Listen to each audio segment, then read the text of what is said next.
ရဲ့ကျေးဇူးတော်ချီးမွမ်းပါတယ်ကိုတော်ချီးမွမ်းပေးသွားတဲ့ဆရာတော်မတ်ဆရာရဲဝင်းထူးကျေးဇူးတင်တယ်ကျွန်တော်တို့ညီကိုတွေအမှုတော်ထဲမှာလက်တွဲပြီးတော့ဘုရားသခင်ကအသုံးပြုပါတယ်နောက်ဘုရားရဲ့ကျေးဇူးတော်ကိုလည်းချီးမွမ်းတယ်ဆရာရဲဝင်းထူးနဲ့ကျွန်တော်တစ်ခေါက်နော်ဟိုဆရာစောသူလင်းတို့သင်တန်းမှာခေါ်သွားတရက်ပေါ့နော်အခုလိုပဲကျွန်တော်နေ့တစ်ပိုင်းကျမ်းစာသင်ဖို့ပြောတာ तू ကမသိဘူးတနေ့ကုန်ထင်တော့အဲ့ဒီအစပိုင်းမှာ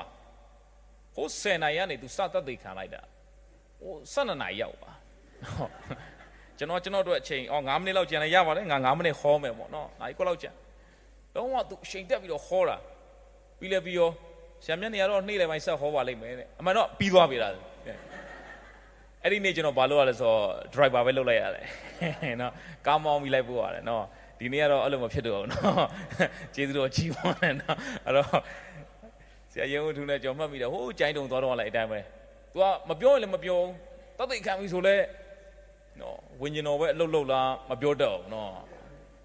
तू ချင်းချီမွန်းတတ်သိခံနဲ့တချင်းချီမွန်းပြီးပြီပေါ့ပြီးတော့ကျွန်တော်ကဆရာကနေကိုအချက်ပြလိုက်တယ်ဆရာကနေကျွန်တော်မခေါ်တော့ဆရာတက်သွားလိုက်တော့ဆရာကနေကအောက်ကနေတက်လာနော် तू ပြီးပြီပေါ့တချင်းချီမွန်းပြီတချင်းဆိုပြီးတော့ဆရာကနေအပေါ်ရောက်ပြီစင်ပေါ်ရောက်ပြီ तू ကဆရာကနေကိုလှမ်းကြည့်လိုက်တယ်ဘာလာလောက်တာလဲပေါ့तू မပြီးသေးဘူးပေါ့စက်တသိခံတယ်နော်အဲ့တော့ဆရာကနေပြန်ဆင်းရမှာလားအပေါ်မှာပဲစင်ပေါ်မှာပဲတက်နေရမှာဒုက္ခရောက်တော့ဒါပေမဲ့ तू လဲဘာလုပ်လဲဆိုတော့ဖုန်းလေးပါလာအဲ့ဒီကဖုန်းလေးနှိုက်ပြီးတော့တက်ပုံလိုက်ရလိုက်တယ်လောက်ကွက်လေးတွေပေါ့နော်တော်သေးတယ်လောက်ကွက်တစ်ခုရှိတော့နော်တို့ဆိုစင်ပေါ်ဘာတက်လောက်တာလည်းဖြစ်အောင်နော်အဲ့တော့နော်ဆရာရဲဝင်းထူးနဲ့ကျွန်တော်လည်းအတွေ့အကြုံတွေကအများကြီးပဲနော်ကျွန်တော်ဟိုတလောကပုံမှန်ရောက်တယ်နော်ဒူဘိုင်းရောက်တယ်နော်အဲ့ဒီမှာရောက်တော့ဆရာရဲဝင်းထူးအမျိုးသမီးကရေးလိုက်တယ်တော်သား2ယောက်တော့မြို့တက်သွားပြီတဲ့နော်တကယ်လဲတော်သားပဲဗျာနော်ဟိုရောက်တော့သူများဟိုတယ်မှာတေချာထားတယ်ရေဘူးရေမဖွင့်တော့ဒုက္ခရောက်အောင်ဗျာနော်ဒုက္ခဟိုတယ်မှာရေဘူးရေရှိတယ်စမ်းကြည့်မယ်ကွာအဆုံးတစ်ဖက်လှည့်ထားပူတာပဲရေကဒီဘက်အဆုံးတစ်ဖက်လှည့်ပူတာပဲဟာအဲ့တော့ခီးရလည်းပန်းလာတော့ဆရာရဲဝင်းထူးကမထူးတော့ဘူးတဲ့အဲ့ဒီရေဘူးနဲ့ပဲသူချိုးမယ်အေးဆရာချိုးရင်ချိုးကျွန်တော်တော့မချိုးဘူးလို့တလောက်ပူတာဗျရေကော်ဖီဖြော်တောက်လို့ရတယ်အဲ့ဒီရေကအဲ့တော့သူခေါင်းလျှော့ခေါင်းလောင်းချိုးပြီးတော့သူထွက်လာနော်သူ့စပယ်ကငကိုလည်းဒီလိုချိုးလို့ကျဲတယ်လေထွက်လာကျွန်တော်တို့ကြက်တွေစာကလေးတွေကိုရင်သွေးပြုတ်လိုက်တယ်တော့အဲ့ဒီပုံစံတိုင်းပြီးတော့သူ့စပယ်ကသူကန်ကြည့်တော့စပယ်နေကျွတ်တာမနေဘူးဟာတဲ့ဆံမျက်နေတဲ့ကျွန်တော်စပင်းနေအများကြီးကျွတ်ကုန်ပြီအေးကျွတ်မှာပေါ့နေရင်သွေးနဲ့ချိုးမှတော့ပြုတ်ထားပြီးသားဖြစ်တာအော်အဲ့ဒီမှာဗျာပူလိုက်တာဘလို့မှလုံးလုံးမရအောင်နောက်ဆုံးကျွန်တော်မတက်နိုင်တော့ငါတို့ဒီတိုင်းဟန်ဆောင်လို့တော့မရဘူးကိုမြို့သားဆိုပြီးတော့နည်းနည်းပေါ့ဟန်ဆောင်တာမရဘူးနော်ငါတို့သွားပြောမှပဲရမယ်သွားပြောတော့ဟိုတယ်မန်နေဂျာတယောက်ကိုလွှတ်လိုက်အဲ့ဒီတော့လာစမ်းသက်တယ်ဟာတဲ့ဒါ normal ပဲတဲ့အားလုံးစင်ပြေတယ်အတူစင်ပြေတာကကျွန်တော်မချိုးနိုင်ဘူးအဲ့တော့အဲ့ကဒူဘန်းလူတွေရေဘလို့ချိုးတယ်ဆရာတဲ့ကျမတို့ကတဲ့ရေကိုအဲ့လိုစလုံးနဲ့ခံထားပြီးတော့မှအေးခံပြီးမှချိုးတာအော်ဒီလိုလားရေတွေကအားလုံးပူတယ်တဲ့သူကအဲ့ဒီနွေရာသီဆိုသူတို့မခံနိုင်ဘူးပေါ့ဘယ်ရမလဲကျွန်တော်လည်းသဘောပေါက်သွားအဲ့ဒီမှာစလုံးရှိတယ်အဲ့ဒီစလုံးရေဖြည့်မယ်ပေါ့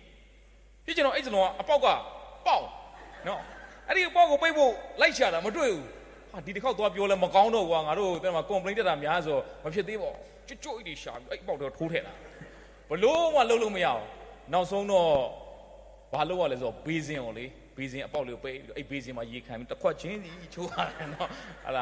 ာကျွန်တော်တို့နှစ်ယောက်ရဲ့အတွေ့အကြုံပေါ့နော်အဲ့တော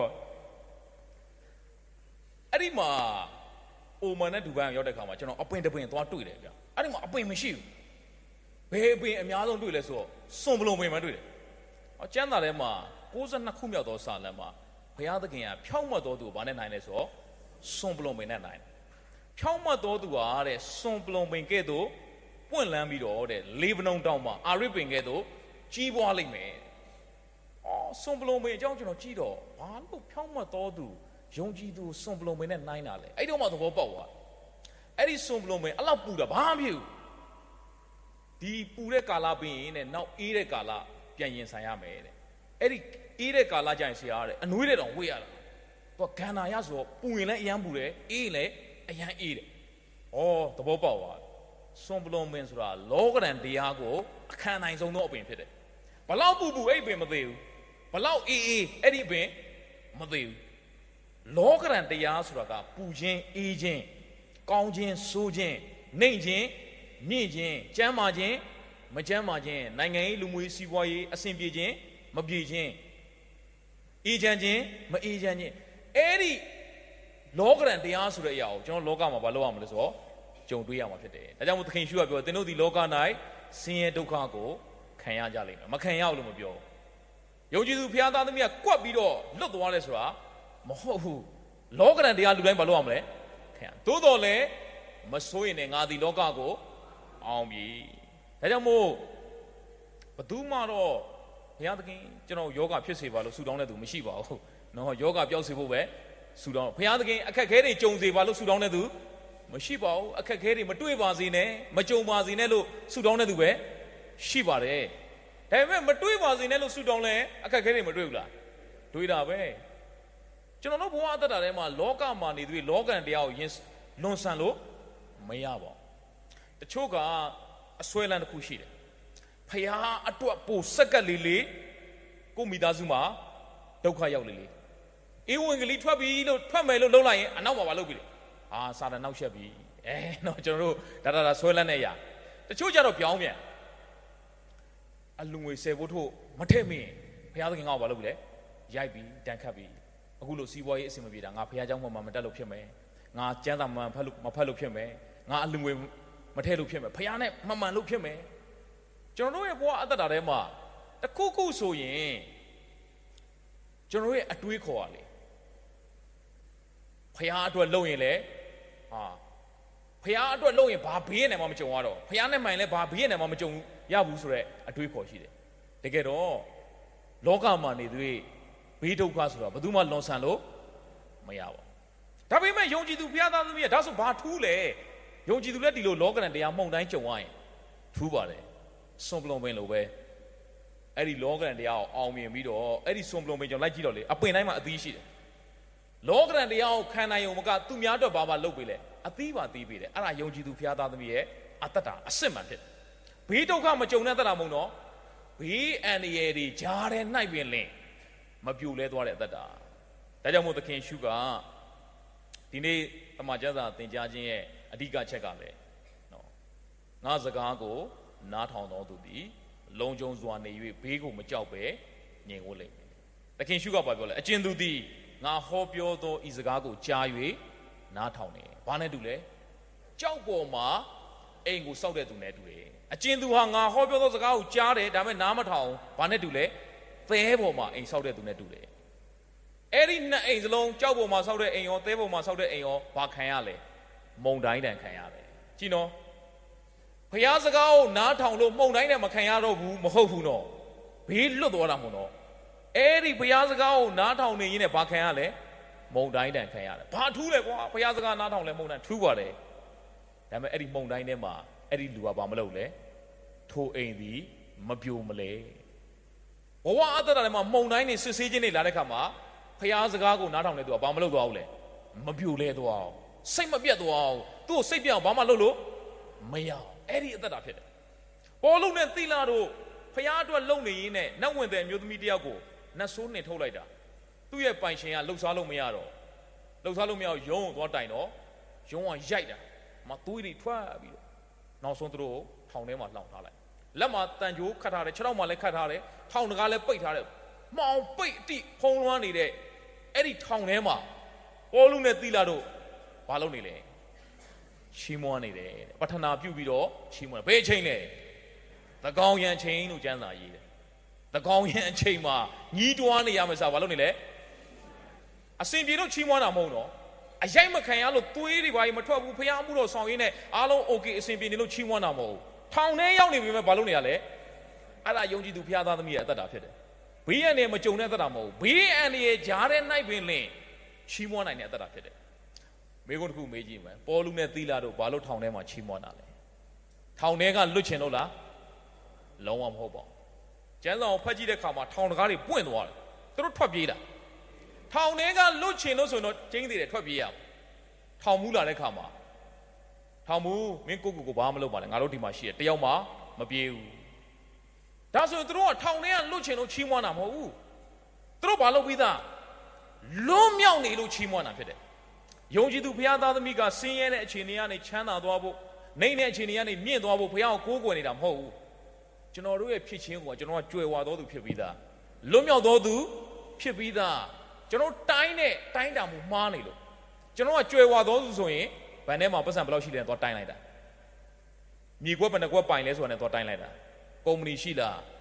ကားရှိလားအဲ့ဒါနဲ့တော့တိုင်းတာကျွန်တော်တို့ကြွယ်ဝတော်သူဆိုတာကဘာမိုးမြေစัจ java ကိုဖန်ဆင်းတဲ့ဖခင်ရဲ့သားသမီးဖြစ်ခြင်းကိုကကျွန်တော်တို့ရဲ့ဗာလဲဖခင်သားသမီးဖြစ်ခြင်းကသင်ရဲ့ကြွယ်ဝခြင်းပဲသင်ကယေရှုကိုရတဲ့ကလွတ်မြောက်တော်သူဖြစ်တယ်ဘယ်ရာကမှသင်ကိုချီနှောင်ထားလို့မရအောင်ခန္ဓာကိုယ်မှာဖြစ်တဲ့ဘာယောဂါမှသင်ကိုစိတ်ပြတ်သွားအောင်လုပ်လို့ကြိုက်တဲ့ယောဂါဖြစ်သင်ကကျမ်းမာတော်သူပဲတန်ချက်တော်အဖြစ်အနာပြောက်လျက်အဲ့ဒီအနာပြောက်လျက်ရှိတယ်ဆိုတာခန္ဓာကိုယ်ကအနာလောက်ကိုပြောတာမဟုတ်သင်ရဲ့အတွင်းဝိညာဉ်ထဲမှာဘာလုပ်နေတာလဲအနာပြောက်လျက်ရှိတယ်ဆိုတာလေသင်ကိုဘယ်ယောဂါမှလွှမ်းမိုးလို့မရတော့သင်ကအစဉ်မြဲကျမ်းမာတော်သူဖြစ်တယ်ဒါကြောင့်မို့ကျွန်တော်တို့ရဲ့ဝန်ခံခြင်းတွေခန္ဓာကိုယ်မှာအစဉ်ပြေလောက်တတင်ကအစဉ်ပြေဖို့လောက်ဝန်ခံတာမဟုတ်ဘူးဒါကြောင့်ခုနကလည်းဆရာရုံးထုပြောတယ်ဘုရားသခင်ကျွန်တော်တို့ပြင်ဆင်ထားတာမနှက်ဖြန်တော့လောက်ပဲမဟုတ်ဘူးဘယ်ထိပြင်ဆင်ထားလဲခါရဝကာလာထိပြင်ဆင်ထားတာအဲ့ဒါကိုသိသွားတဲ့သူကနေ့ရက်တိုင်းမှာဘုရားကိုစိတ်ချပြီးတော့အသက်ရှင်တတ်သွားတယ်ဒါကြောင့်မို့စာလံဆရာက119ခုမြောက်သောစာလံအပိုက်ငယ်82မှာနှုတ်တော်ထွက်တရားတော်သည်တဲ့ရွှေငွေအထောင်အတောင်းထက်မကအကျွန်ုပ်၌သာ၍ကောင်းပါ၏ဖခင်ရဲ့နှုတ်တော်ထွက်တရားတော်ကတဲ့သူဘာနဲ့နိုင်တာလဲရွှေငွေတပိဿာနှစ်ပိဿာမို့အထောင်အတောင်းထက်မကအကျွန်ုပ်၌သာ၍ကောင်းပါလေဒီနေ့လူတွေကဖခင်ကိုကိုးကွယ်တာချမ်းသာခြင်းလို့အောင်မြင်ခြင်းလို့တခုခုအစဉ်ပြေခြင်းလို့ဖခင်ကိုကိုးကွယ်တာအဲ့ဒါဆိုရင်တော့ကျွန်တော်တို့ရဲ့ကိုးကွယ်တဲ့နှလုံးသားဘာလုပ်နေပြီလဲမားနေပြီယောဘဘုရားကိုကိုးကွယ်တာဘာလို့ခြင်းလို့လဲယောဘရဲ့အသက်တာထဲမှာဘုရားကိုကိုးကွယ်တာဘုရားစစ်မှန်တော်ဘုရားဖြစ်လို့အဲကြောင့်မို့ကျွန်တော်တို့အရင်လကဂျွန်လမှာကျွန်တော်မြန်မာနိုင်ငံမှာပထမဦးဆုံးပြောင်းလဲပြီးတော့နှစ်ချင်းခံတဲ့နော်မောင်တော်ပေါ့နော်ဦးနောဆိုရလို့ရှိတယ်နှစ်ချင်းခရစ်ယာန်ပေါ့နော်ဟိုတော့ရိုမန်ကက်သလစ်တွေရောက်လာတာရှိတယ်ဒါပေမဲ့သခင်ရှုကိုယုံကြည်ပြီးတော့နှစ်ချင်းခံပြောင်းလဲတဲ့သူကတော့ပထမဆုံးကဦးနောဖြစ်တယ်ကျွန်တော်စဉ်းစားတာဦးနောဘာလို့ခြင်းလို့နှစ်ချင်းခံတာ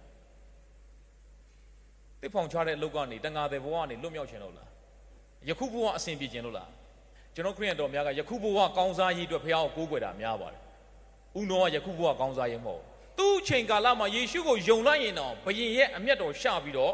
့မိစ္ဆာဒိဋ္ဌိဆိုပြီးတော့အသက်ခံနိုင်ရတဲ့အခြေအနေရှိတယ်သူ့ရဲ့အသက်ကိုယင်းပြီးတော့ဘုရားကဘာလုပ်ရတာလဲကိုးကွယ်တာဖြစ်တယ်ဒီဘဝမှာအသက်ခံရလဲဒီဘဝခဏပဲတဲ့ဒီဘဝမှာကောင်းစားလဲခဏပဲတဲ့နောက်တမလုံးမှာငရဲကြရင်ဘဝအဆက်ဆက်တန်တရားအဆက်ဆက်တဲ့ဒါကြောင့်မို့ယေရှုကိုသူအသက်နဲ့လဲပြီးတော့ယုံကြည်လိုက်တယ်မှန်တော်ဘုရားဖြစ်လို့ဒါကြောင့်မို့ကျွန်တော်တို့ဘုရားကိုကိုးကွယ်တာတခုခုလိုချင်တဲ့စိတ်နဲ့မဖြစ်ပါသေးဘူးအဲ့လိုပြောလို့ဘုရားကသင်လိုတဲ့ຢာမပေးဘူးလို့ကျွန်တော်မဆိုလုံးတော့ဆံငတ်တကောင်အငတ်မထားတဲ့ဘုရားတော်နေမန်းတွေကိုအဝတ်နဲ့ဖုံးတဲ့ဘုရားထိုຢာများကိုသင်တို့ဒီအသုံးလိုကြောင်ကောင်းကင်ဘုံဘာလို့လဲသိပြီးသားပါတဲ့အဲ့ဒီຢာတွေကိုလည်းဘာလို့မလို့ပြောလဲပေးမယ်လို့ပြောပြီးသားစိတ်မပူပါနဲ့အဲ့ဒီတော့တဲ့ဘုရားသခင်ရဲ့နိုင်ငံတော်နဲ့ဖြောင့်မတ်ခြင်းဟုတ်တာရှေးဥစွာရှာပါနောက်လိုတဲ့ຢာတွေဘုရားပေးမှာပါအဲ့ဒီလိုတဲ့ຢာတွေအတွက်ရှာဖွေတွန်းထိုးပြီးတော့အသက်မရှင်ပါနဲ့ကျွန်တော်လူငယ်တယောက်ကမေးတယ်ဆရာတဲ့လောကရာကိုမဆွဲလန်းရဘူးဆိုရင်ကျွန်တော်တို့အလုံးမလုံးရတော့ဘူးလားတဲ့ပတ်စံမရှာတော့ဘူးလားတဲ့စီးပွားမရှာတော့ဘူးလားတဲ့ကျွန်တော်မေးတယ်မဟုတ်ဘူးလို့အလုံးလုံးရမယ်လို့စီးပွားရေးလုပ်ပါလို့ပညာသင်ပါလို့ကြိုးစားပါလို့ဒါပေမဲ့ဘာအတွက်လဲလို့ကျွန်တော်မေးကြည့်တယ်သင်ပညာသင်နေတာဘာအတွက်လဲပညာသင်ရင်ဘွဲကောင်းကောင်းရမယ်ဘွဲကောင်းကောင်းရရင်အလုပ်ကောင်းကောင်းရအလုပ်ကောင်းကောင်းရရင်ဝင်ငွေလစာကောင်းကောင်းအဲ့ဒါလစာမြတ်မြတ်ရရင်ဘာလုပ်မလဲအကောင်းစားအိမ်မှာနေလို့ရတာပေါ့အကောင်းစားကားဝယ်စီးလို့ရတာပေါ့အကောင်းစား branded အင်ဂျီဝတ်လို့ရတာပေါ့ကျွန်တော်တို့ကပညာပဲသင်စီးပွားရေးပဲလုပ်လို့အလုပ်ပဲလုပ်လို့ဘာအတွက်လုပ်လဲ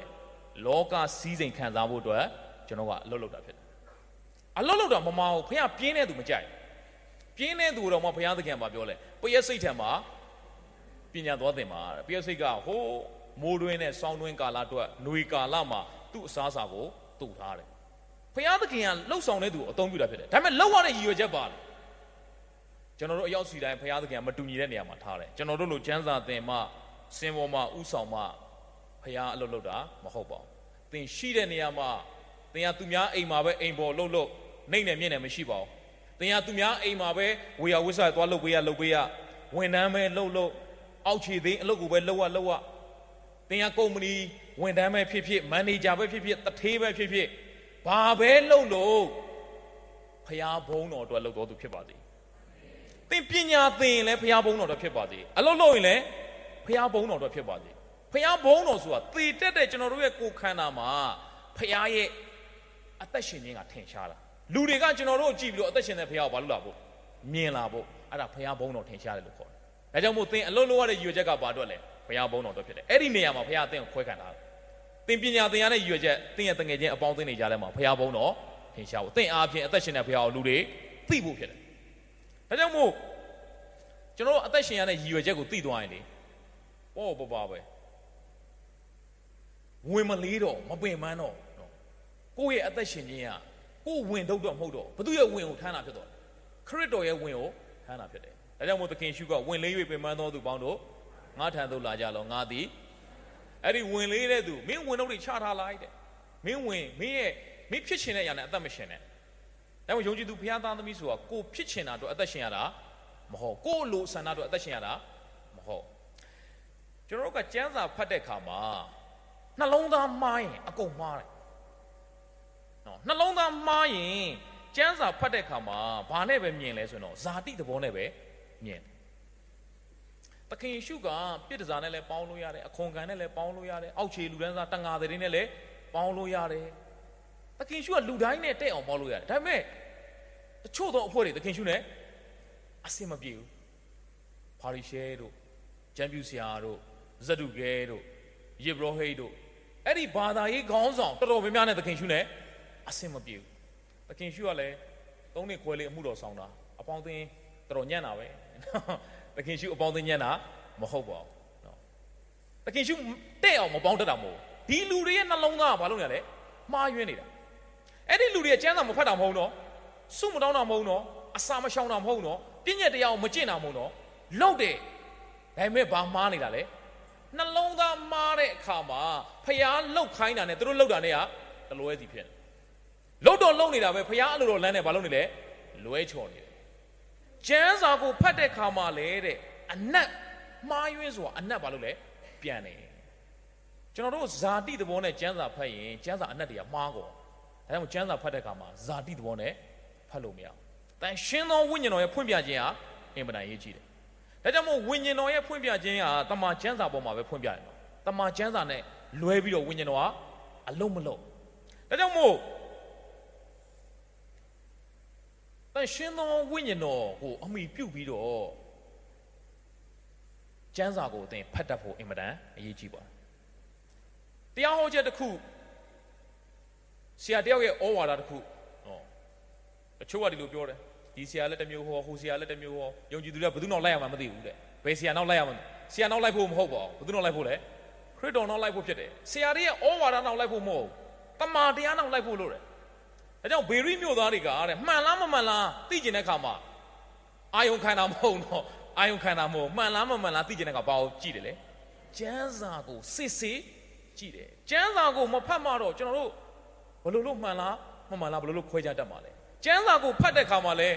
ဇာတိသဘောနဲ့လောဘလူကျင်မှုတက်မှတ်မှုတွေနဲ့ဖတ်တဲ့အခါမှာလွဲကုန်ဖိလိပ္ပိ 4:19ကျွန်အားလုံးလို့ရငါ၏ဖျားသခင်သည်ဘုံအာနုဘော်တော်၌စံပေတော်မူသောစီးစိမ်ရှိသည့်အတိုင်းသင်တို့အလိုရှိသမျှကိုယေရှုခရစ်အားဖြင့်ပြည့်စုံစေအဲ့ဒီကျမ်းစာဖတ်လိုက်တိုင်းမှာလူကျင်တာမှန်သမျှဖျားပါလို့မလဲအဲ့ဒါဇာတိသဘောနဲ့ဖတ်လိုက်အဲ့လိုဖြစ်တော့နော်လူကျင်တာမှန်သမျှဖျားပေးမယ်ဆိုဘိန်းစားဘုရားသခင်ဘိန်းပေးပါလို့တောင်းဘုရားပေးပါမလားအရက်တော့တဲ့သူဘုရားသခင်အရက်ပေးပါဘုရားပေးပါမလားစဉ်းစားကြည့်လေလူကျင်တာမှန်သမျှဘုရားပေးမယ်ဆိုရင်ကျွန်တော်လူကျင်တာတော့ပေးလိုက်အကုန်လုံးဒုက္ခတွေရောက်ကုန်မှာဗောဒါကြောင့်ချစ်တော်စီတိုင်း all you are need သင်လိုအပ်တဲ့အရာဘုရားပေးမှာနော်ကျွန်တော်တို့ရဲ့ လိုချင်တာမှန်သမျှဆိုတဲ့အခါမှာကျွန်တော်တို့ရဲ့လိုချင်တာတွေကဇာတိနဲ့ရောနေတယ်ဂလာတိ 9:24 ကိုဖတ်ရင်လေ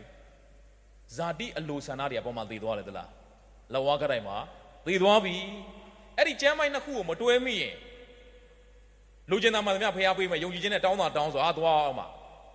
ဒါကြောင့်မို့ကျွန်တော်တို့အသက်တာထဲမှာကျမ်းစာဆိုရှင်းအောင်ညီရတယ်နော်ဖျားသခင်ကိုယုံတဲ့အခါမှာဖျားသားသမီးတယောက်ကဇာတိအလိုဆန္ဒတွေဘာလို့သွားလဲလက်ဝါးကတိုင်မှာသိသွားပြီကိုယ်လိုမဟုတ်တော့ဘသူ့လိုဖြစ်သွားလဲကျွန်တော်တို့ရဲ့အလိုဆန္ဒတွေကပြောင်းသွားတာအတွေးခေါ်တွေပြောင်းသွားတာကျမ်းစာဖတ်တဲ့အခါမှာမြေကြီးຢာတွေကိုမမြင်တော့ထာဝရနဲ့ဆိုင်တဲ့ຢာတွေပဲမြင်သွားတာအဲ့ဒီလိုပြောင်းလဲသွားတာဒါကြောင့်မို့ဒါဝိဒ်ကသူ့အသက်တာမှာပြောင်းလဲသွားတဲ့အခါမှာနှုတ်တော်ထွက်တရားတော်သည်တဲ့ရွှေငွေအထောင်တောင်းတဲ့မကကျွန်ုပ်၌တာ၍ကောင်းပါတယ်ကျွန်တော်တို့သာဆိုဘလို့လဲရွှေငွေအထောင်တောင်းသည်နှုတ်တော်ထွက်တရားတော်ထွက်တာ၍ပြောင်းပြန်ဖြစ်သွားကျွန်တော်တို့ကနော်ကျမ်းစာလေအနက်လွဲတယ်ဆိုအဲ့ဒါပြောင်းပြန်ဖြစ်သွားဇာတိသဘောနဲ့ဖိုင်ကိုရွှေငွေထောင်တောင်းဝင်လို့ကျင်တာနှုတ်တော်ထွက်တရားတော်ဒါဝိဒ်ကအဲ့ဒီလိုအသက်တာမျိုးဖြစ်ဖခင်ရဲ့စကားကိုပဲလိုချင်တယ်119ခုမြောက်သောစာလံအပိုင်ငယ်165 119ခုမြောက်သောစာလံအပိုင်ငယ်165မှာဘယ်လိုရေးလဲဆိုရင်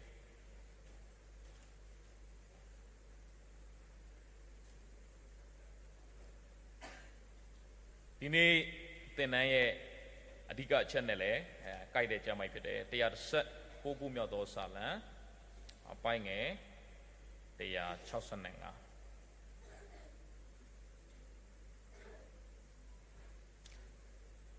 တွေ့ဖတ်ကြအောင်နော်တရားတော်ကိုနှစ်သက်သောသူတို့၌ကြီးစွာသောငြိမ်ဝှက်ခြင်းရှိပါ၏သူတို့စိတ်ပြက်เสียအကြောင်းမရှိပါသူတို့ကိုဘယ်အရာမှစိတ်ပြအောင်လုပ်လို့ဘေးဒုက္ခတွေဘာတွေမတွေ့တော့တာမဟုတ်တော့တွေးရင်တော့မှအဲ့ဒါကသူတို့စိတ်ပြအောင်လုပ်လို့မရဘူးဒါကြောင့်မို့တရားတော်ကိုတဲ့နှစ်သက်သောသူတို့၌ကြီးစွာသောဘယ်လိုငြိမ်ဝှက်ခြင်းလဲ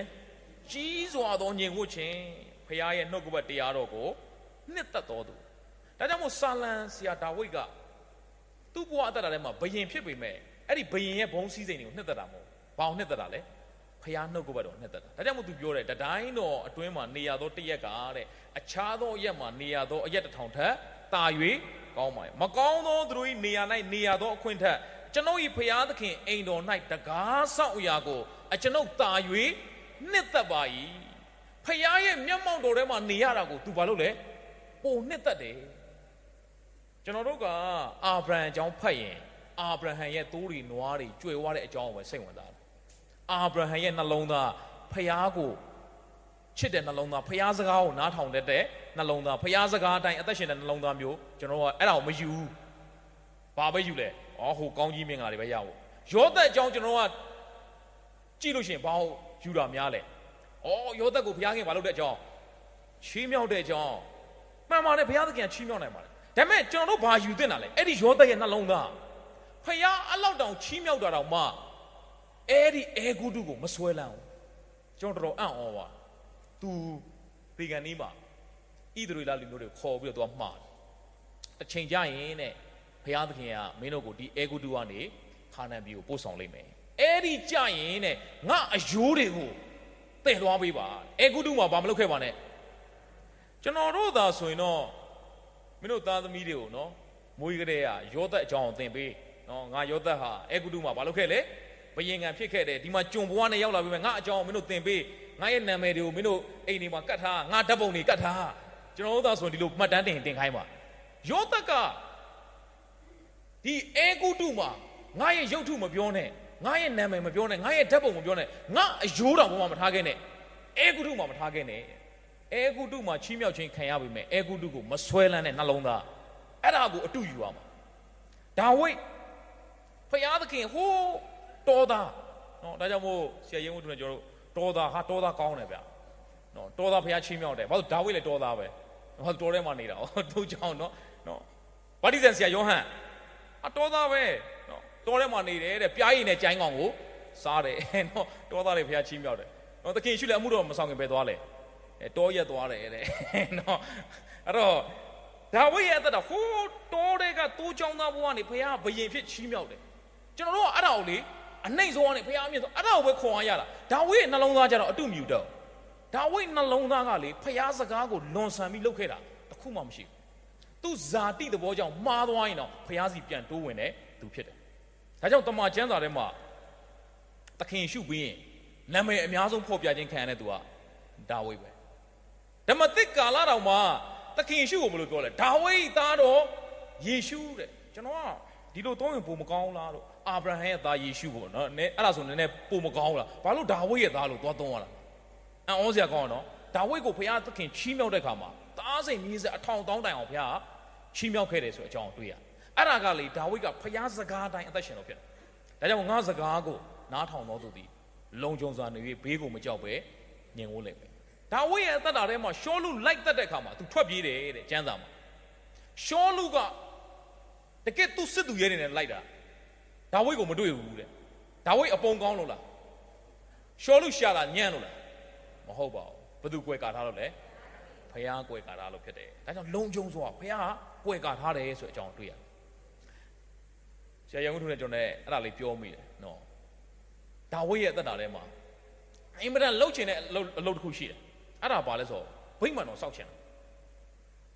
ပုံကျမ်းတွေပါသူဆွဲထားတယ်ရွှေတွေရှိတယ်ကြေးဝါတွေရှိတယ်စောက်လုပ်ပေးမဲ့သူတွေရှိတယ်တစ်သားတွေရှိတယ်သူကိုယ်တိုင်ဘယင်ဆိုတော့ပါမက်ရသူစီရပဲ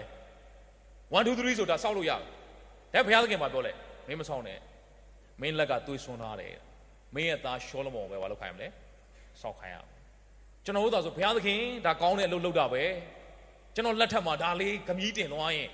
ကျွန်တော်လက်ထက်မှာဒါလေးဖြစ်သွားရင်ဘလို့နာမည်တွင်ပါလဲဒေးဗစ်ထမ်ဘယ်ဒါဝိရဲ့ဝိမာန်တော်ကြီးဆိုနာမည်တွင်ပါဒါပေမဲ့ဘုရားသခင်မလုံနဲ့ဆိုရင်ဒါဝိလုံးဝမလုံဒါပေမဲ့လူတော်များများကကိုယ်နာမည်မကြည့်တော့ကိုမလုံရတော့ဘူးဆိုရင်လက်ဦးမကြည့်တော့ဒါပေမဲ့ဒါဝိကအဲ့လိုလူစားမျိုးမဟုတ်သူမလုံရပါပဲရွှေတွေတစ်သားတွေကြေးဝါတွေစောက်လုပ်ပေးမဲ့သူတွေအားလုံးရှောလမုန်တော့ဘာလုပ်ခဲ့လဲပြင်ဆင်ပေးခဲ့တယ်ရှောလမုန်ကစောက်မယ်လို့ကြေညာလိုက်တာနဲ့ထားဆောက်ရုံပဲအံ့ဩစရာရင်တော့သူအင်မတန်လှုပ်ချင်ပေမဲ့လေသူလှုပ်တဲ့အလုပ်ကမကောင်းတဲ့အလုပ်မဟုတ်ပါဘူးကောင်းတဲ့အလုပ်ပါကောင်းတဲ့အလုပ်ဖြစ်တော်ညာလဲဖရာသခင်မလုံနဲ့ဆိုရင်လုံးဝမလုံတော့သူဖြစ်တယ်ဖရာစကားတိုင်းအသက်ရှင်တော်သူဖြစ်တယ်ဆိုတာတွေ့ရတယ်ဒါကြောင့်မို့ချစ်တော်စီတိုင်းကျွန်တော်တို့တမန်ကျမ်းစာတွေကဖော်ပြတဲ့လူပုဂ္ဂိုလ်တွေအကြောင်းကြည့်တဲ့အခါမှာ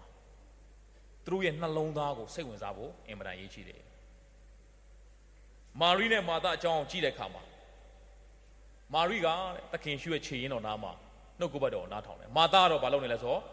ချက်ပြုတ်ဟိုဘာလုပ်နေလဲလှုပ်ဆောင်နေတယ်အခုလည်းအောက်မှာဘာလုပ်နေလဲအဲ့ဒီအဖွဲ့တွေကမာသအဖွဲ့ဒီမှာနားထောင်တဲ့အဖွဲ့တွေကကျွန်တော်တို့ထင်တယ်မလားနော်သခင်ရှုပြောချင်တာအဲ့လိုမဟုတ်ပါဘူးကျွန်တော်တို့ကအလုံးနဲ့ခွဲတာသခင်ရှုကနှလုံးသားနဲ့ခွဲတာဒီမှာထိုင်နေပြီးတော့မာသလို့နှလုံးသားဖြစ်နေတဲ့လူတွေလည်းရှိမှာပဲအောက်မှာသာပြင်ဆင်နေရပြီမဲ့ဖခင်နှုတ်ကပတ်တော်ကိုစာငတ်တဲ့မာရိကဲ့သို့နှလုံးသားလည်းရှိမှာပဲဒါကြောင့်မို့လှုပ်တဲ့အလုပ်ထက်သင်နှလုံးသားကပိုအရေးကြီးပါတယ်မာရိနဲ့မာသဆိုတာအလုံးနဲ့မခွဲပါဘူးနှလုံးသားနဲ့ခွဲတာဖြစ်တယ်သင်နှလုံးသားကများစွာသောအမှုမှာစိုးရိမ်နှောက်ယှက်ခြင်းခံရရင်အဲ့ဒါမာသဖြစ်နေမယ်သင်နှလုံးသားကတော့မာရိကဲ့သို့ကောင်းသောအဖို့ကိုရွေးယူပြီးတော့ဖခင်နှုတ်ကပတ်တော်မှာပျော်မွေ့တတ်ရင်တော့သင်ရဲ့အသက်တာကိုဖခင်ကနှစ်သက်မှာဖြစ်တယ်နော်ဒါကြောင့်မို့ကျွန်တော်တို့ကအပြင်ပန်းအပေါ်ယံတွေကိုကြည့်ပြီးတော့အသက်ရှင်တတ်တယ်ဖခင်ကတော့အတွင်းကိုပဲအာယုံစိုက်တယ်ဆိုတာတွေ့ရတယ်နော်ဒါကြောင့်မို့သွားလီယာ၌ထော်တော်ဖခင်ကိုမျက်မှောက်ပြုပါတို့ပြုလင်သိန်းလန်းခီးတို့ကိုပယ်ပြင်မယ်ကျွန်တော်တို့တက်တာထဲမှာကဘာကြီးမှာလုံခြုံတဲ့နေရာဆိုတာမရှိပါဘူးလုံခြုံတဲ့နေရာဖခင်ရဲ့မျက်မှောက်တော်ပဲရှိတယ်ဖခင်ရဲ့မျက်မှောက်တော်လို့ပြောလိုက်ရင်ကျွန်တော်ဘယ်လိုနားလဲဖခင်ကြောင့်ထဲမှာရောက်မှနော် music flow တစ်ခုရှိရမယ်နော် music အတန်တစ်ခုရှိရမယ်ဟာအဲ့ဒီ music လေးတီးထားမှအဲ့ဒီလိုကိုးကွယ်တော့မှအဲ့ဒါဖခင်ရဲ့မျက်မှောက်တော်လို့ကျွန်တော်တို့ကခံယူတတ်ပါကျမ်းစာကတော့ပြောတယ်ဝိညာဉ်တော်နဲ့လွတ်ချင်းလုံးကအပေရက်တို့ပြေးနိုင်ပါမျက်နှာတော်နဲ့လွတ်ချင်းလားမေ့ပေရက်ကိုသွားမလဲတဲ့နေရာတကာတိုင်းကဖခင်ရဲ့မျက်မှောက်ဖခင်ရဲ့မျက်မှောက်တော်နဲ့လွတ်တဲ့နေရာမရဏနိုင်ငံမှာအဲ့ရခင်းအောင်ဘုရားသခင်ရှိတယ်မျက်မှောက်တော်ဆိုတာ present of God ပဲဘုရားသခင်အတူရှိခြင်းပဲ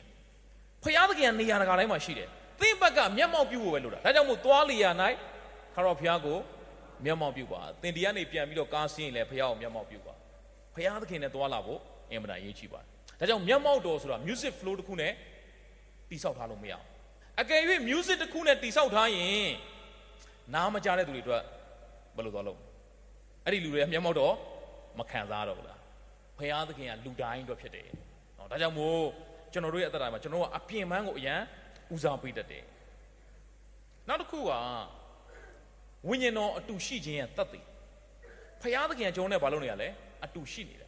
ာဖခင်အတူရှိခြင်းကအဲ့ဒါဖခင်ရဲ့မျက်မှောက်တော်သခင်တန်ရှင်းသောသခင်ရှုကိုယုံကြည်တဲ့အခါမှာတန်ရှင်းသောဝိညာဉ်တော်ကျွန်တော်အထဲထဲမှာအတူရှိတာဖြစ်တယ်ဝိညာဉ်တော်အတူရှိခြင်းရဲ့တတ်သိရပါလ